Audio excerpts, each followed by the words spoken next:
In early 2026, something happened that almost no one expected, yet its consequences are now echoing through every power center on the planet. The United States launched a military operation deep into South America. Not in a declared war zone, not against a terrorist group, but directly against the sitting government of Venezuela. In a coordinated operation involving intelligence services, naval assets, and special units, Nicolás Maduro was removed from power and flown to the United States to face criminal charges. This was not a theoretical confrontation or a diplomatic warning. It was the physical seizure of a head of state in full view of the world. The reaction was immediate and explosive. China denounced the move as a flagrant violation of sovereignty. Russia accused Washington of operating outside the bounds of international law. Across Latin America, leaders described the event as neo-imperialism, dressed in the language of justice. At the United Nations, emergency sessions were held as diplomats accused, defended, vetoed, and threatened. And yet, in Washington's official language, it was never called a war. It was framed as law enforcement, a legal operation. But the optics told a very different story. American warships had been shadowing Venezuelan waters for weeks beforehand. Coordinated strikes had disrupted government communication and control systems. The extraction of Maduro was swift, precise, and unmistakably military in its character. To critics, this wasn't about crime or justice. It was about power. Venezuela holds some of the world's largest proven oil reserves, and for years, it has been a key partner for both Russia and China in the Western Hemisphere. By stepping in so decisively, the United States didn't just change a government, it changed the geopolitical gravity of an entire region, all without declaring a single day of war. China reacted within hours, calling the move coercive and destabilizing, and warning that disrupting regions where it had invested billions would have consequences.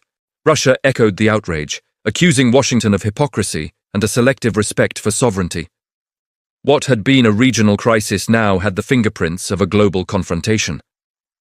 As the world tried to process what had just happened in South America, another tension line began to surface, this time inside the most powerful military alliance on Earth.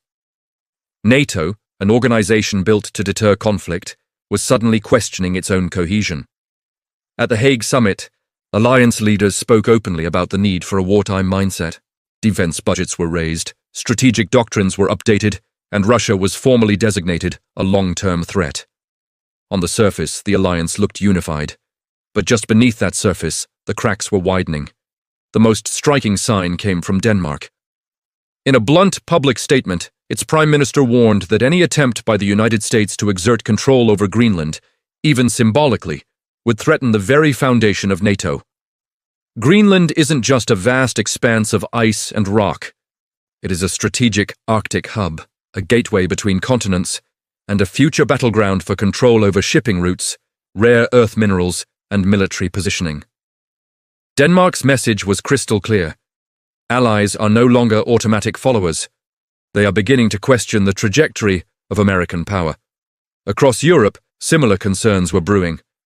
Governments that supported the principle of collective defense were becoming increasingly wary of being dragged into conflicts that didn't directly serve European security interests. Some leaders began pushing openly for a more independent European defense posture, one less reliant on Washington's strategic whims. Behind closed doors, analysts whispered what was once unthinkable. The alliance that defined the post-Cold War world might be fraying from within. Russia was watching all of this very carefully. For Moscow, NATO's internal debates were not weaknesses to be exploited aggressively, but fractures to be observed patiently. A divided alliance is easier to deter, easier to pressure, and easier to manipulate. And all along Europe's eastern flank, Russian forces continued to test response times, probe airspace boundaries, and push political red lines, gauging just how solid NATO's resolve really was. While the Atlantic world wrestled with its own unity, Beijing was playing a different game altogether. China's response to the Venezuelan crisis was loud in rhetoric, but quiet in its military posture. Its real focus wasn't South America, but the Pacific. As global attention drifted westward, China conducted its largest military drills ever around Taiwan. Not an invasion, not a blockade, but a visible, undeniable demonstration that it could surround the island, isolate it, and dominate its airspace and surrounding seas if it chose to. Unlike Washington or Moscow, Beijing does not feel compelled to narrate its every move. Its strategy is one of normalization through presence. More exercises, more patrols, more pressure. Each individual step is small enough to avoid triggering a war, but together, they create a new reality, where a significant Chinese military presence near Taiwan becomes routine, normal. Publicly, Beijing condemned the US action in Venezuela as imperial overreach and spoke of sovereignty and peaceful reunification. Privately, it applied relentless pressure across the strait. It understands that American politics is often reactive, highly sensitive to public opinion, economic fear, and domestic division. China's escalation, therefore, was primarily psychological, not kinetic. This raised an uncomfortable question in strategic circles around the world. By reacting so forcefully in one region, was the United States inadvertently giving China the space to reshape another? Every crisis consumes attention. Every military operation drains political capital. And while Washington was focused on Latin America and European cohesion, the balance of power in East Asia was subtly, but definitively, shifting. As the world's major powers recalibrated, a different bloc began to move in its own way. The global South no longer sees itself as a passive chessboard for superpowers. From Latin America to Africa to Southeast Asia, governments are rewriting the rules of alignment. In the aftermath of the Venezuela operation, many Latin American states condemned Washington loudly, but some also quietly began to recalculate. Access to energy resources, new trade openings, and political leverage created a complex web of incentives. The outrage was real, but so was the pragmatism. At the United Nations, smaller nations found themselves squeezed between American pressure on one side and the unified diplomatic front of China and Russia on the other. Africa faced its own delicate balancing act. Chinese investment had built roads, ports, and power plants across the continent. These economic ties were simply too deep to abandon. At the same time, American security partnerships offered crucial tools for counterterrorism and internal stability. African leaders were no longer choosing sides. They were choosing options, playing one power against another to maximize their own national interests. India, too, walked a careful line. Avoiding direct confrontation with any major bloc, it treated the global turbulence as an opportunity to assert its own strategic autonomy. It was no longer enough to be non-aligned. The emerging world demanded flexible alignment, transactional partnerships, and a constant recalibration of relationships.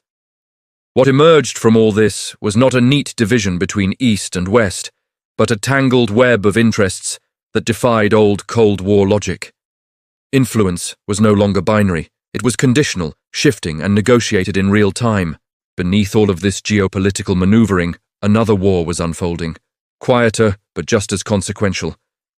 It was not a war fought with soldiers or missiles, but with systems. Nations were actively building alternatives to the Western-dominated financial infrastructure. China expanded its cross-border payment networks to bypass traditional channels. Digital currencies and regional banking platforms were quietly reducing the world's dependence on the institutions that had once underpinned all of global trade. Cyber operations became the new front lines. Power grids, logistics networks, industrial control systems, all were potential targets in a new kind of conflict that could paralyze entire societies without firing a single shot. Artificial intelligence amplified the scale and speed of these operations, compressing decision-making windows from days to mere minutes. This was no longer Cold War 2.0. It was something fundamentally different. Not a struggle between two competing ideologies, but a multi-domain competition across technology, finance, information, and influence, all unfolding without formal declarations, without clear front lines, and without any foreseeable end. In 2026, the world's financial system no longer reacts to war. It anticipates it. Every trading floor, every logistics network, every shipping route is now part of a battlefield where numbers move faster than missiles ever could. The strange thing is, even while military tensions rise across the planet, oil prices aren't exploding the way history says they should. Instead, crude is drowning in oversupply, dragged down by weak demand, fragmented trade, and a silent economic fatigue. This isn't stability. This is pressure building under the surface. Because when risk is everywhere, markets don't crash immediately, they distort. Energy traders are no longer pricing in peace or war. They are pricing in probability, the probability that one mistake closes one choke point. If a single tanker route through the Strait of Hormuz is blocked, nearly 1/5 of the world's oil supply is instantly trapped. In that moment, oversupply becomes irrelevant. Inflation detonates, currencies weaken, governments panic, and the shockwave hits households before the headlines. Defense stocks, meanwhile, are doing the opposite of the broader market. While technology and consumer sectors wobble, defense companies surge. Investors aren't betting on growth anymore, they're betting on survival. Governments are following that signal. Europe, Asia, North America. All raising military budgets at once, not quietly, aggressively. Billions are no longer allocated to roads or welfare, but to drones, cyber units, and missile defense. This is how an economy begins to militarize without calling itself a war economy. And then come the sanctions. Sanctions are no longer punishments, they are weapons. Entire industries are cut off overnight. Semiconductor exports throttled. Banking networks isolated. Rare earth shipments stalled. Every sanction forces companies to rip out pieces of their supply chains and rebuild them somewhere safer. Vietnam, India, Mexico, anywhere that feels less like the front line. But here's what no balance sheet can capture. Confidence is collapsing. Investors are no longer asking, will this company grow? They're asking, will this region still be stable in 5 years? That doubt slows hiring, it freezes lending, it kills long-term planning. The economy doesn't crash, it suffocates. And this is happening while no world war has officially begun. So the terrifying thought is not whether war will wreck the economy. It's whether the economy is already being wrecked by the fear of war. Can a global system absorb military escalation, technological fragmentation, financial weaponization, and resource scarcity all at once? Because if it can't, the next recession won't be cyclical, it will be geopolitical. The world map in 2026 no longer shows borders, it shows fractures. Taiwan is not just a political dispute, it is the heart valve of the digital world. The world's most advanced chips are etched there. Without them, aircraft can't fly, cars can't run, data centers can't process, and weapons can't track. A disruption of weeks would feel like months. A disruption of months would feel like collapse. China knows this. The drills aren't theater, they are pressure tests. How far can resolve be pushed before someone misreads a signal? Then there's the Middle East, where instability isn't episodic, it's structural. Water scarcity is turning into a national security emergency. Aquifers are emptying, rivers are politicized. When water disappears, diplomacy disappears with it. Iran and Israel don't just exchange threats, they exchange economic tremors. Each escalation cripples infrastructure, spikes inflation, weakens currencies, and sends shockwaves through energy markets. One flare-up in the Gulf doesn't stay in the Gulf. It shows up in grocery bills thousands of miles away. Ukraine is the slow burn that never ends. 3 years of war have turned it into a humanitarian drain and a financial sinkhole. Reconstruction numbers are so large, they no longer sound real. Grain routes are unstable, fertilizer supplies disrupted. Food inflation quietly destabilizes governments far from the battlefield. And then there is the conflict no one films: water. From the Nile Basin to South Asia, rivers are shrinking while populations grow. Water isn't replacing oil, it's becoming just as strategic. Nations don't negotiate kindly when thirst is at stake. These are not isolated crises. They are pressure points in the same overstressed system. Taiwan feeds technology, Ukraine feeds food, the Middle East feeds energy. Water feeds life. When these systems strain at the same time, the map no longer shows countries. It shows fault lines, and fault lines don't stay quiet forever. If World War III begins, it will not open with sirens. It will open with confusion. A drone incident misread as provocation. A cyber attack blamed on the wrong actor. A radar blip interpreted as intent. One mistake, multiplied by instant communication and political pressure, is all it takes. In the old wars, leaders had weeks to think. Today they have minutes. Picture this sequence. A naval confrontation near Taiwan escalates faster than diplomats can intervene. At the same time, shipping routes in the Gulf face unexplained disruptions. Europe, wakes up to cyber blackouts across its banking and energy networks. No one declares war, but markets freeze. Airlines cancel flights. Ports slow. Power grids blink. Nuclear weapons don't have to be launched to reshape the world. They only need to be moved. A single repositioning forces global militaries into high alert, compressing decision windows until hesitation becomes danger. And the scariest part? Artificial intelligence. Algorithms don't panic. They calculate. And when military systems begin responding to signals faster than humans can contextualize them, escalation becomes automated. World War III won't look like trenches. It will look like systems failing all at once. Communication gone, infrastructure frozen, economies fragmented. The question is not whether humanity has enough weapons to destroy itself. The question is whether the mechanisms that once prevented that destruction still exist in a world this fast. Because deterrence only works when both sides believe they have time to stop. What happens when they don't?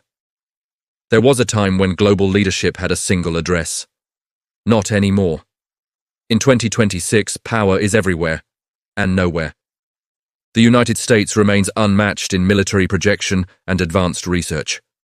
China dominates industrial capacity, rare earth processing, and electric infrastructure. India emerges as a manufacturing and demographic giant. Regional blocs quietly build alternatives to Western systems. Supply chains no longer stretch across the world, they fold inward. Nations no longer ask, who can produce this cheapest? They ask, who can produce this safely? Trade is no longer about efficiency, it's about control. Financial systems fragment, payment networks multiply, alliances loosen. No country is isolated, but no country is fully trusted either. This is not chaos. It is competition without referees. Every power is testing limits. Every power is hedging against betrayal. And when everyone is preparing for a world that may not cooperate tomorrow, the future stops being shared. So, who leads in 2030? The one with the strongest army, the deepest supply chains, the most resilient currency, or the nation that convinces the world it is still worth trusting? Because leadership is no longer about dominance, it's about dependency. The future does not arrive with explosions, it arrives with patterns, rising defense budgets, fragmenting trade, weaponized finance, resource nationalism. Experts don't agree on whether war is inevitable, but they agree on one thing. Stability is no longer the baseline. The world is shifting from a system built on cooperation to one built on caution. That doesn't mean collapse tomorrow. It means uncertainty today. Families feel it in food prices, workers feel it in job security, governments feel it in debt and defense. This is not fear. This is adjustment. The world isn't ending. It's changing its operating system. And the last question we are left with is not whether conflict will come, but whether society understands the world it is entering. Because history doesn't announce itself, it only whispers, and the whispers are getting louder. Thanks for watching. If you found this perspective valuable, consider subscribing for more deep dives into the forces shaping our world. Stay curious.